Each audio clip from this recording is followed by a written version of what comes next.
Hello mga kalabs! Kumusta po kayo? Ay lakad po pala kaming importante ngayong araw. Kaya kahit sobrang lakas nga po ng ulan ay kailangan pa rin po naming tumuloy sa pupuntahan namin. Eto nga at sinusuot ko na nga din po itong kapote ko at tinutulungan pa nga po ako ni Papa sa pagsusuot nito. Gabi pa lang po kasi niyan mga kalabs ay sobrang lakas na nga po ng ulan at halos hindi na nga po huminto. Bigla nga din pong nag-brown out nung alauna ng madaling araw.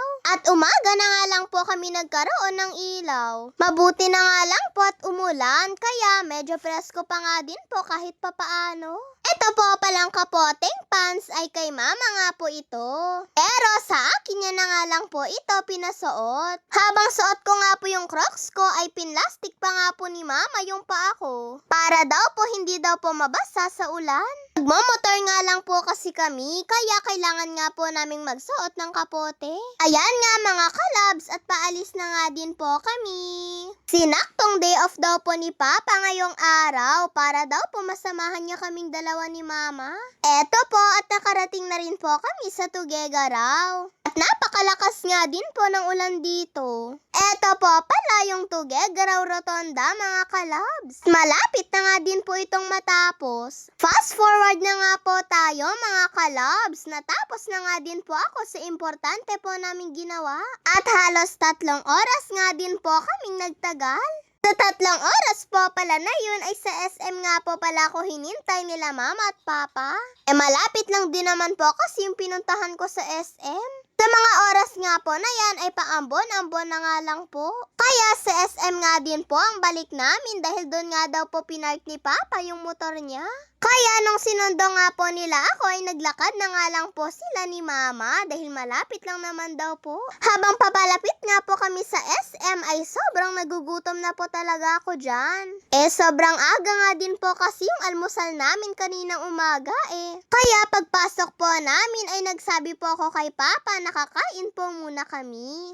At saktong bumungad nga po sa amin yung Jollibee kaya dito na nga po ako napatakbo. Kaya ayan nga at pinagbigyan na nga lang din po ako nila mama at papa. Dito po pala kami pumili ng o-orderin namin sa parang machine. Touchscreen nga po pala ito mga kalabs. At eto na nga din po kasi talaga yung paraan nila kung gusto mo nga pong umorder. Kung dati nga lang po na nag-o-order kami ay kailangan pa nga pong pumila at sabihin yung order. Pero ngayon ay ibang-iba na po talaga. Naghihintay na nga lang po kami ng order namin mga kalabs, kaya eto at nakaupo na po kami. Medyo nainitan nga din po ako, kaya tinanggal ko na nga din po itong jacket ko. At habang nakaupo nga po dyan ay panay nga din po yung kwento ko sa kanila mama at papa sa ginawa ko nga po kanina. Maya-maya ay dumating na nga din po yung order namin. Eto po palang order na pina-order ko nga po kay Papa ay Jolly Super Meals. At may kasama na nga din po itong burger steak. Gusto ko rin po kasing matry kung ano nga po yung lasa nito. Hinahalo ko na nga din po yung ketchup sa fries ko. Nagkakamay din po pala ako mga kalabs. Kaya syempre bago nga po kumain ay naghugas nga po muna ako ng kamay. Gusto ko nga po kasing magkamay para nga po makakain po ako ng mabuti.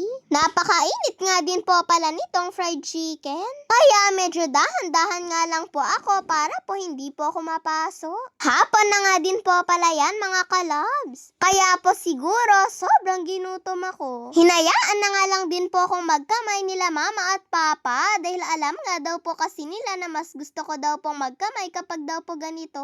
Hindi ko nga din po matandaan kung kailan nga din po yung huling kain namin ng Jollibee. Pero minsan nga po ay ino-orderan na nga lang po kaming dalawa ni Kuya ni Papa. At sa bahay na nga lang po namin yun kinakain. Sa totoo nga lang po, yung balat nga po ng iniihaw na manok ay ayaw ko nga po.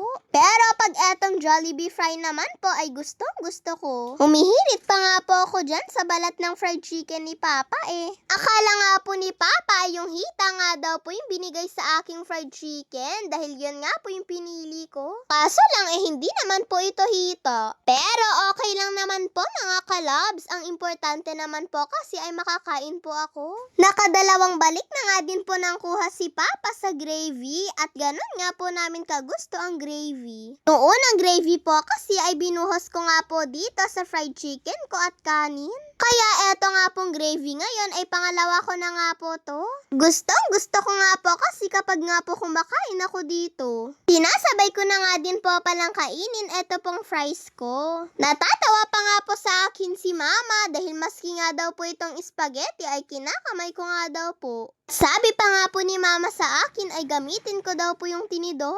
Pero sabi ko naman po mas okay na nga po yung kinakamay ko para nga po mas mabilis po ako makasubo. Fast forward na nga po tayo mga kalabs. Pagkatapos ko nga pong kumain ay hinihigop ko na nga lang po itong natira ko pong gravy. Sayang lang din po kasi mga kalabs. Gusto ko pa man din po ito. Nakipagpalit nga din po pala ako ng drinks kay mama dahil parang mas gusto ko nga po itong iced tea kaysa nga po sa Coke. Pagkatapos po pala namin kumain at habang naghihintay sa takeout para nga po kay kuya, ay nilinis ko na nga po muna itong pinagkainan namin. Hindi ko nga po alam kung mahihiya o matatawa nga po ako. Dahil habang nililigpit ko nga po ito ay nahulog ko pa nga po yung isang plato.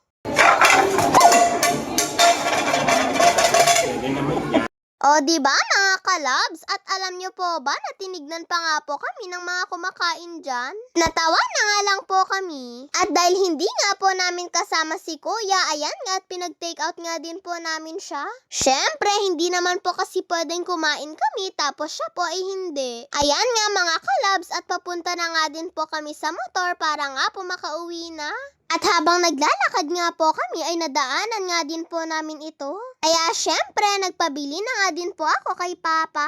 Panghimagas lang naman po mga kalabs. Parang natakam nga din po kasi ako sa matamis. At ayan nga nakuha ko na nga din po itong binili namin. At sobrang nagustuhan ko nga din po yung lasa nito. At sakto nga din po na may kasama pa nga po itong chocolate. At bago po pala kami umalis ay dito na nga din po namin ito inubos sa motor.